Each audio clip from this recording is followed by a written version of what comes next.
শুরু হয়েছে বাংলাদেশের সবচেয়ে জমজমাট franchise cricket league Bangladesh premier league BPL 2025-26 অর্থাৎ বিপিএল এর 12তম আসর। 2012 সাল থেকে শুরু হওয়া এই টুর্নামেন্টে এখনো পর্যন্ত কোন আসরে কোন দল চ্যাম্পিয়ন হয়েছে চলুন দেখে নেওয়া যাক। 2012 এবং 2013 প্রথম দুই আসরে চ্যাম্পিয়ন হয়েছিল ঢাকা গ্ল্যাডিয়েটর্স। 2014 সালে কোনো টুর্নামেন্ট হয়নি। 2015 আসরে চ্যাম্পিয়ন হয়েছে কুমিল্লা ভিক্টোরিয়ান্স।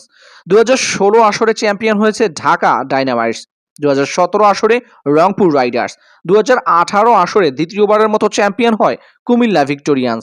2019-20 আসরে প্রথমবারের মতো চ্যাম্পিয়ন রাজশাহী রয়্যালস। 2022 আসরে তৃতীয়বারের মতো চ্যাম্পিয়ন হওয়ার গৌরব অর্জন করে কুমিল্লা ভিক্টোরিয়ান্স। 2023 আসরেও আবারও চ্যাম্পিয়ন হয় কুমিল্লা ভিক্টোরিয়ান্স, যেটা তাদের চতুর্থ শিরোপা।